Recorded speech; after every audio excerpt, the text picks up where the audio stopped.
السلام علیکم ورحمۃ اللہ وبرکاتہ۔ امید کرتا ہوں کہ آپ سب خیر و عافیت سے ہوں گے۔ آج جس ٹاپک پر ہم بات کرنا چاہ رہے ہیں اور جس ٹاپک پر بات کرنے جا رہے ہیں وہ بہت اہم ہے۔ بہت سارے ساتھیوں نے مجھے اس حوالے سے پرسنلی بھی رابطہ کیا اور وہ جو عربی کی درخواست الحمدللہ بہت لوگوں نے اس سے استفادہ کیا ہے، اس کے نیچے کمنٹس کے اندر بھی کچھ ساتھیوں نے یہ درخواست کی ہے کہ ہمیں مضمون نگاری، جو عربی مضمون نگاری ہے، چونکہ ہمارے ہاں عام طور پر بعض امتحانات میں وہ آ جاتی ہے، بعض دفعہ ہم کسی یونیورسٹی لیول میں داخلے کے لیے ایم فل وغیرہ کے لیے جاتے ہیں تو وہاں ہم سے مضمون نگاری مانگی جاتی ہے۔ ایم اے کے باقاعدہ نصاب کے اندر جو ہے وہ مضمون نگاری شامل ہے۔ تو عمومی طور پر یہی دیکھا گیا ہے کہ طلباء اور طالبات نے مضمون نگاری کو بذات خود مضمون نگاری کو ایک پہاڑ سمجھتے ہیں، قطع نظر اس بات کے کہ ہم عربی کے حوالے سے بات کریں، انگلش میں بھی مضمون نگاری، اردو میں تو قدرے آسان سمجھتے ہیں لوگ، لیکن انگلش اور عربی کے اندر جو ہے وہ مضمون نگاری کو ایک بہت بڑا مشکل مرحلہ سمجھا جاتا ہے۔ خاص طور پر جب ہمارے اسٹوڈنٹس جو ہے وہ بی اے میں جاتے ہیں اور بی اے کے اندر چونکہ سیلف رائٹنگ ہمیں کرنی پڑتی ہے تو وہاں پر جس سے بھی مشورہ کیا جائے، جس سے بھی رائے لی جائے تو وہ کہتا ہے کہ جی آپ کو سیلف رائٹنگ آنی چاہیے، مضمون نگاری آپ کی اچھی ہونی چاہیے۔ حالانکہ میرا خیال ہے کہ اتنی مشکل چیز نہیں ہے، ہم بہت ساری چیزوں کو ویسے ہی زبان سے مشکل کہہ کے بار بار کہتے ہیں کہ یہ مشکل ہے تو وہ آسان چیزیں بھی بہت مشکل لگنے لگتی ہیں۔ تو جب ہم خود ذاتی طور ذہنی طور پر اس بات کے لیے تیار ہوتے ہیں کہ یہ بڑی مشکل چیز ہے تو پھر اس نے آسان کہاں سے لگنا ہے۔ تو اس لیے ذہن میں رکھیے، اس میں بنیادی طور پر ہمارے ہاں انگلش کا مضمون نگاری ہو یا عربی کی مضمون نگاری ہو، وہ ہمارے لیے عمومی طور پر مشکلات کا باعث بنتی ہے۔ اس کی اور بھی وجوہات ہیں لیکن ایک بہت بڑی وجہ جو ہے وہ ہمارا نظام تعلیم ہے۔ نظام تعلیم کے حوالے سے ایک بچہ جو میٹرک میں ایک چھوٹی سی کتاب اس کو رٹا لگاتا ہے عربی میں، پھر ایف اے میں آ کے آپشنل ہو جاتی ہے، پھر بی اے میں آ کر پھر وہ آپشنل ہو جاتی ہے، پھر اگر وہ جا کر ایم اے عربی کرنا چاہتا ہے، اور میں انشاءاللہ تعالیٰ اس پر بھی ذکر کروں گا کہ یہ جو ہم ایم اے میں جا کر اپنا سبجیکٹ چوز کرتے ہیں، کوئی کسی کو کچھ سمجھ نہیں آتا تو وہ ایم اے اسلامیات کر رہا ہوتا ہے، کسی کو کچھ سمجھ نہیں آتا تو وہ ایم اے عربی کر رہا ہوتا ہے، ایک بندے کی عربی کی بیس نہیں ہے لیکن وہ ایم اے عربی کر رہا ہوتا ہے۔ تو میں ایم اے عربی کے حوالے سے اس پر مستقل آپ کو ایک ویڈیو کے اندر جو ہے انفارمیشن دوں گا۔ میں نے الحمدللہ پنجاب یونیورسٹی سے ایم اے عربی کیا ہے اور اللہ کے فضل سے بہت اچھے مارکس سے اور بتایا۔ تو ذہن میں رکھیے ہماری صلاحیتیں اللہ کے فضل سے کم نہیں ہیں، ہمارے طالب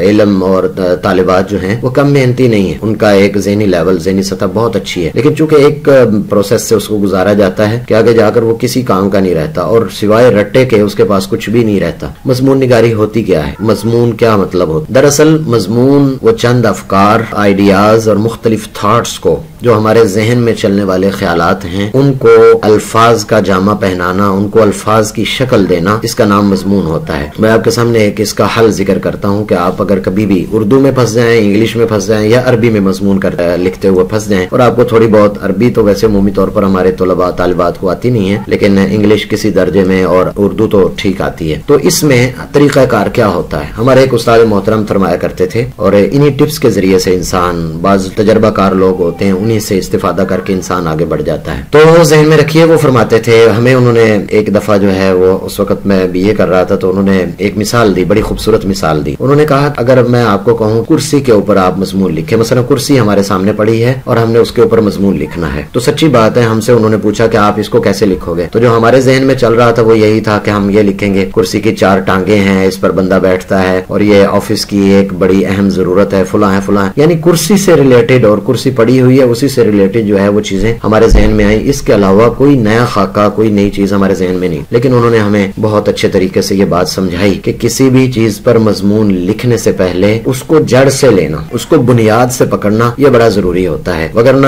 4 5 10 لائنیں لکھنے کے بعد آپ کے پاس جو مواد ہوتا ہے وہ ختم ہو جاتا ہے۔ مثال کے طور پر چیئر پڑی ہے تو میں اس پر کتنا کو لکھ لوں گا، یہ بڑی اچھی ہے، اس کا مٹیریل بہت اچھا ہے، فلاں فلاں۔ تو انہوں نے بڑی مثال دی، انہوں نے کہا اگر لکڑی کی بنی ہوئی چیئر پر آپ کو مضمون لکھنا ہو تو آپ کو سب سے پہلے جنگل میں جانا پڑے گا۔ آپ حیران ہوں گے کہ جنگل میں جانے کا کیا مطلب ہے؟ وہ کہتے ہیں کہ آپ اس کو یوں سٹارٹ کریں کہ سب سے پہلے جب میں نے ارادہ کیا ایک کرسی بنوانے کا اور بڑے اہم دفتر کے اندر اسے رکھا جانا تھا تو میں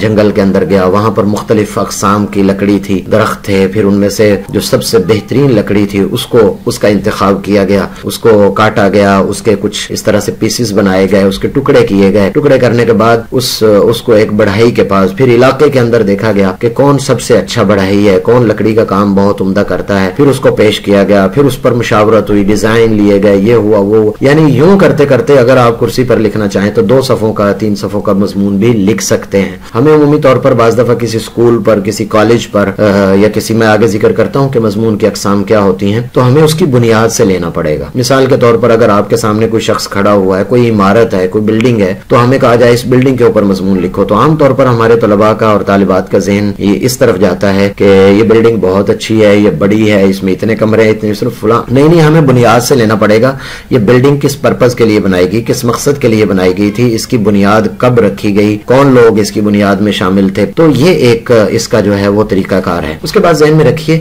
کہ مضمون کی 3 قسمیں ہوتی ہیں، یہاں پر آپ کو اس کے حوالے سے سمجھا دیتا ہوں۔ یہ دیکھیے ذرا مضمون کی اقسام۔ نمبر 1 بیانیہ مضامین، نمبر 2 حکایہ مضامین، اور نمبر 3 فکری مضامین۔ اچھا، بیانیہ مضامین کیا ہوتے ہیں؟ مثال کے طور پر کوئی عمارت دی جاتی ہے یا کوئی جانور دیا جاتا ہے کہ ہاتھی پر مضمون لکھیں، اور بعض دفعہ اور کبھی آپ کو یہ کہا جاتا ہے شخصیات پر مضامین۔ ذہن میں رکھیے ہمارے ہاں سوائے بی اے میں شاید ایسا نہیں آتا، لیکن عموماً عربی کے اندر تو خاص طور پر اور عام طور پر چھوٹی کلاسوں میں، مثال کے طور پر 6ٹھی 7ویں 8ویں اور میٹرک لیول، بعض دفعہ ایف اے لیول تک بھی یہ آ جاتا ہے۔ مثال کے طور پر آپ نے، بڑا مشہور ہے، ساتھی اس کو رٹا لگاتا ہے، علامہ اقبال پر مضمون لکھیے، قائد اعظم پر مضمون لکھیے، تو یہ شخصی مضامین ہوتے ہیں، ان کو کہتے ہیں بیانیہ۔ کیا آپ کسی کے بارے میں ڈسکرائب کر رہے ہوتے ہیں، کسی چیز، کسی شخص کے بارے میں، کسی جگہ کے بارے میں، کسی عمارت کے حوالے سے آپ بیان کر رہے ہوتے ہیں، اس کو بیانیہ مضامین کہتے ہیں۔ اور ذہن میں رکھیے امتحانات میں جو ابتدائی لیول کے امتحانات ہیں ان میں یہی قسم آتی ہے۔ حکایہ مضامین کیا ہوتے ہیں؟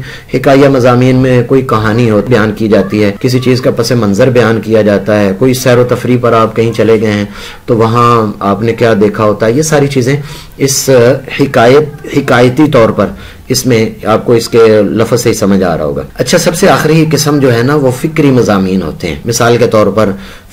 افکار، مثال کے طور پر ہم سب سے پہلے ذہن میں ایک چیز، ایک آئیڈیا فکس کرتے ہیں کہ یہ چیز ہے، اس پر ہم بنیاد رکھتے ہیں۔ مثال کے طور پر کہ ہمارے بی اے میں جب ہم پڑھ رہے تھے تو بی اے کے اندر کو ایجوکیشن پر جو ہے نا وہ ایک مضمون آیا تھا کہ کو ایجوکیشن پر آپ مضمون لکھیے، بی اے کی انگلش کی بات کر رہا ہوں میں، تو اس میں کو ایجوکیشن پر اب یہ ایک سلسلہ کریٹ کیا گیا، ایک تھاٹ اور ایک فکر، کیا کو ایجوکیشن ٹھیک ہے یا نہیں ہے، اور کیا ہونا چاہیے، اگر ٹھیک ہے تو کیوں ٹھیک ہے، اس کے فوائد کیا ہوتے ہیں۔ اس میں ہم دونوں پورشن لکھتے ہیں، ایڈوانٹیجز اور ڈس ایڈوانٹیجز، وہ سارا ہمیں لکھنا پڑتا ہے۔ اب یہ دیکھیے یہاں پر ایک خیال اور فکر لائی گئی ہے، اسی کے تحت ہم یہ سارا کچھ لکھ رہے ہیں۔ نہ تو یہ حکایہ مضامین میں سے ہے، نہ بیانیہ مضامین میں سے، بلکہ یہ افکار اور خیالات سے تعلق رکھنے والا مضمون ہے، اس کو فکری مضامین کہتے ہیں۔ سب سے زیادہ مشکل جو مضمون ہوتا ہے وہ یہ والا ہوتا ہے، فکری مضامین کے حوالے سے لکھنا۔ اس کے لیے آپ کو دلائل بھی چاہیے، مواد بھی چاہیے، اور آپ کا اس زبان پر عبور بھی آپ کو ہونا چاہیے۔ اور سب سے آسان یہ ہوتا ہے کیونکہ اس میں رٹی رٹائی چیزیں چل جاتی ہیں، پہلے والے میں نہیں چلتی ہیں۔ مضمون کے 3 حصے ہوتے ہیں۔ نمبر 1 آغاز ہوتا ہے۔ آغاز میں جیسے میں نے کرسی کی مثال دی آپ کو، یا اگر بیانیہ میں شخصیات پر آتا ہے، ہمارے ایم اے عربی میں عام طور پر جو ہے وہ آپ صلی اللہ علیہ وسلم کے اخلاق کے حوالے سے آ جاتا ہے، اور قرآن کریم پر آتا ہے، عربی زبان کی اہمیت پر آ جاتا ہے، تو وہاں پر آپ کو آغاز بہت اچھا اور عمدہ ہونا چاہیے آپ کا۔ آغاز میں ہم اس کی تعریف، جیسے آپ صلی اللہ علیہ وسلم کے بارے میں اگر آ جاتا ہے تو آپ صلی اللہ علیہ وسلم کی ولادت، آپ صلی اللہ علیہ وسلم کے حوالے سے بنیادی جہاں سے ابتدا ہو رہی ہے، آغاز بہت عمدہ ہونا چاہیے۔ اس کے بعد آتا ہے نفس مضمون۔ آپ صلی اللہ علیہ وسلم کے اخلاق کے حوالے سے انہوں نے پوچھا ہے تو ہم شروع سے ہی آپ صلی اللہ علیہ وسلم کے اخلاق نہیں شروع کریں گے، میں نے پچھلے آپ کو ذکر کر دیا کہ ہم کچھ بنیاد لیں گے، بنیاد کے بعد نفس مضمون میں آ کر آپ صلی اللہ علیہ وسلم کے اخلاق کو، اور یہ کئی پیراگراف بھی بعض دفعہ بن جاتے ہیں۔ اور نمبر 3 اور سب سے اہم حصہ یہ ہوتا ہے اختتامیہ، کہ آپ نے جو پوری بحث کی ہے، بات چیت کی ہے، اس کا خلاصہ اور نتیجہ کیا ہے، اس کا پورا نچوڑ کیا آپ نکالتے ہیں اس مضمون سے، وہ اختتامیہ کے اندر ذکر کر کے بالکل اس کو ختم کر دیتے ہیں۔ اچھا، اس کے پیٹرن کے حوالے سے کوئی ایسی بات نہیں ہے، بس وہی جو سوالیہ پہ انہوں نے دیا ہے اخلاق النبی صلی اللہ علیہ وسلم، تو آپ بڑی ہیڈنگ دے دیں اخلاق النبی صلی اللہ علیہ وسلم، اس کے بعد آپ اگلی بات کو شروع کر دیں، اور کرنے کے بعد جو ہے آپ اپنا پورا مضمون لکھتے جائیے۔ اس میں کوئی ترتیب نہیں ہوتی، ہاں یہ کوشش ضرور کریں کہ آپ کا جو مضمون اگر ایک صفحے پر ہے تو ایک صفحے میں 1 2 3 پیراگراف کم از کم آپ بنا لیں۔ جب تھوڑی سی بات ختم ہو رہی ہے تو اس لائن کو درمیان میں یا درمیان سے کچھ اگلے حصے پر چھوڑ کر اگلی لائن سے اس کو شروع کر لیں، یہ پیراگراف بن جاتا ہے، اس سے ذرا خوبصورتی آ جاتی ہے۔ وہ پہلی لائن سے لے کر آخری لائن تک اس کو لکھتے ہی جانا، درمیان میں کوئی فاصلہ نہ چھوڑنا، یہ کوئی اچھا نہیں لگتا۔ اب